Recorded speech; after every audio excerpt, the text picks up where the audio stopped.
President Putin and President Trump discussed the security guarantee in Anchorage, and President Putin recalled that in April 2022 in Istanbul, during the negotiations initiated by the Ukrainian side, very soon after we launched our special military operation.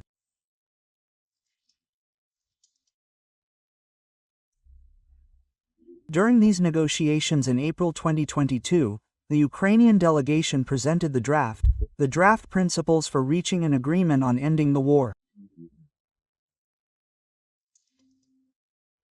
These principles were initialed by both delegations. As for the security guarantees for Ukraine, the principles proposed by the Ukrainian delegation, I emphasize this again, provided for the creation of a group of guarantors. This group consists of permanent members of the Security Council, Russia, USA, China, Great Britain, and France. They also mentioned Germany, Turkey, and any other country that would be interested in joining this group of guarantors. And the guarantors would guarantee the security of Ukraine, which must be neutral, must not be affiliated with a military bloc, and must not be nuclear. A bright studio light. The camera cuts sharply to Sergei Lavrov's face. The Russian foreign minister speaks in a cool, unflappable voice, and the sentence he utters hits the international debate like a hammer blow.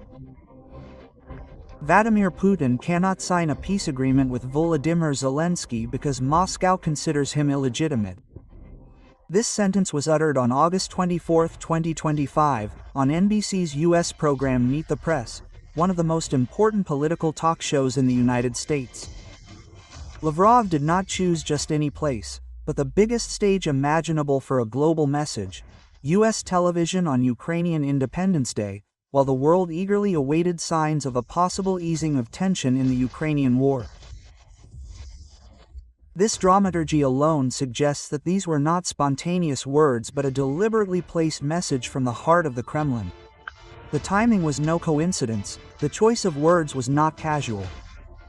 The Russian leadership put its face on the international stage to directly question the legitimacy of the Ukrainian president and thus systematically undermine the foundations for possible peace negotiations. In this interview, Lavrov specified that no meeting between Putin and Zelensky was planned. A summit, a bilateral meeting, let alone a peace agreement. None of this was possible as long as there was no presidential agenda that Putin could accept. But according to Lavrov, this agenda was not at all ready. With these words, he postponed the possible start of negotiations to an indefinite future. A future blocked by conditions that are hardly acceptable in Kiev.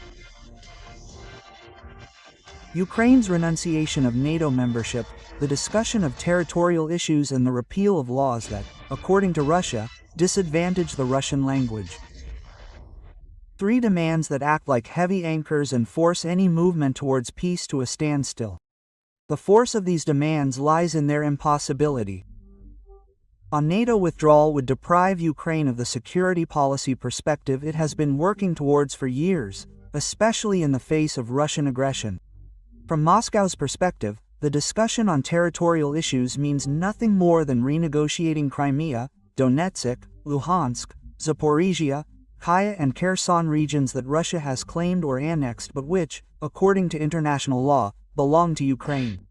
And the repeal of language laws, an issue that has been the subject of domestic political debate in Kiev since 2019, is being made a condition by Russia, as if it were the key to a ceasefire. Each individual demand would be a political dynamite. Taken together, they appear to be a deliberately insurmountable obstacle. But Lavrov went further. He explained that Russia only recognizes Zelensky as the de facto head of the regime. They are prepared to meet him in this capacity, but from Russia's perspective he cannot sign a legally binding document, because, according to Lavrov, in a peace treaty it must be clear that the signatory is legitimate. This argument shifts the focus from content to formalities. In practice, however, it means that any treaty signed by Zelensky could be declared worthless by Moscow in retrospect. In doing so, Russia is not only questioning the current ability of the Ukrainian government to act, but also the stability of any conceivable agreement. This position is based on a specific circumstance. The Ukrainian constitution provides for regular presidential elections. However, Zelensky, who has been in office since 2019, did not run for re-election due to martial law. According to Ukrainian law, it is possible to postpone elections in times of war in order to ensure the functioning of the state. The parliament has extended martial law several times, most recently in spring 2025. Zelensky thus legally remains in office. However, Russia is using precisely this exception to cast doubt on his legitimacy. For Kiev, this is a legally necessary step. For Moscow, it is a welcome point of attack. The stage on which this exchange took place makes the matter even more explosive. U.S. Vice President J.D. Vance also appeared on the same NBC program. He directly contradicted Laura, stating, Russia recognized in talks with President Trump in Anchorage, Alaska, that Zelensky is the legitimate leader of Ukraine. Vance went on to say that the Russians understood that they could not install a puppet regime in Kiev and that there would be certain security guarantees for the territorial integrity of Ukraine. Quote, in doing so, he painted a picture that is diametrically opposed to Lavrov's portrayal. While Moscow delegitimizes the Ukrainian president on live cameras, Washington emphasizes that this very president is indispensable for peace. This juxtaposition of contradictory statements raises questions that go deeper than a simple diplomatic disagreement. Is this a strategic double move? Is Russia speaking in one direction to a Western audience while sending different signals in direct contact with the US, or is Moscow deliberately trying to manipulate international perception by sowing doubt and forcing the other side onto the defensive? The question also arises, is Washington using Lauraus's words to increase pressure on Russia while at the same time working on a compromise through secret channels? The Ukrainian position is clear. Zelensky is the elected president. His term of office is constitutionally extended during the war, and international partners such as the US, the EU, and NATO continue to recognize him.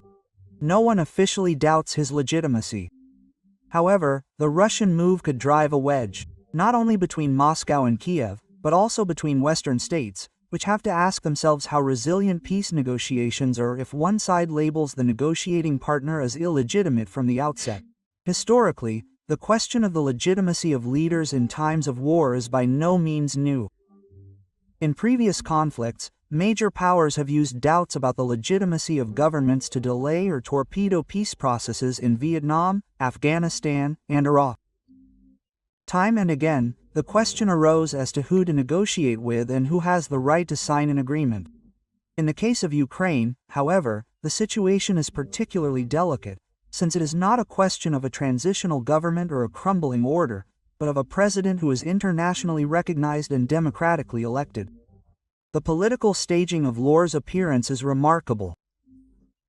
The fact that NBC invited the Russian foreign minister on Ukraine's Independence Day of all days is already causing controversy. Critics accuse the broadcaster of providing the Kremlin with a platform on a symbolically important day to present demands for territorial concessions. The Ukrainian press spoke of a cynical slap in the face. Proponents, on the other hand, argue that it is a journalistic duty to also present the Russian perspective, precisely in order to make the seriousness of the situation visible. In the USA, the effect was mixed. On the one hand, it was a diplomatic chess game. While Lavrov denied Zelensky's legitimacy, Vice President VZ used the opportunity to emphasize the Trump administration's line. Peace is possible, but only with Zelensky at the table. On the other hand, it also demonstrated the vulnerability of Western media formats, which can be exploited by propaganda. The image of two politicians making diametrically opposed claims on the same issue on the same day increases the confusion and leaves millions of viewers perplexed. But what does all this mean in concrete terms for the future of the war? First of all, it is clear that Moscow is playing for time. By raising the question of legitimacy, it can drag out negotiations, put pressure on Ukraine, and at the same time try to undermine international support for Kiev. Any doubt that is sown can take root in the discourse of Western societies. If politicians or commentators start to repeat the question of whether Zelensky is actually still legitimate, Moscow has already achieved part of its goal. At the same time, the message to the Ukrainian people is unmistakable. Russia wants to send a signal that Zelensky will not be the one to bring peace. This message is aimed at creating uncertainty, at domestic political erosion, and at weakening the president at home. For Ukrainian society, which has stood behind Zelensky since 2019 and has made enormous sacrifices in the war, this is a blow that is intended to fray nerves. However, the international community has so far responded clearly. In both Washington and Brussels, Zelensky is regarded as the legitimate president. NATO partners have repeatedly reaffirmed that they will stand by him as long as the war continues. President Trump himself has publicly emphasized that he is counting on Zelensky as a negotiating partner. But whether this unity will continue in the future if Russia continues to fuel the debate remains uncertain. The symbolism of the moment should not be underestimated. 3 decades of war, millions of displaced people, hundreds of thousands of dead and wounded, and now a debate about the president's ability to sign. It sounds almost absurd, and yet this very point can be the deciding factor in whether a document is signed or not. By denying legitimacy, Russia not only blocks negotiations but also creates a legal minefield for the future. Even a signed treaty could be challenged by Moscow at any time. And so the question remains, is this a serious diplomatic position or a tactical maneuver to buy time and divide the West? For observers, it is clear that Moscow is opening a new chapter with the rhetoric of illegitimacy. For Kiev, it is another blow to the hopes for peace. For Washington, it is a challenge to show strength without destroying the fragile prospect of negotiations. The viewer is left with a sense of trepidation at the end. If the peace process depends on legitimacy, did anyone really believe that it could happen quickly? Is this the moment when the denial of legitimacy will finally bring peace to a collapse?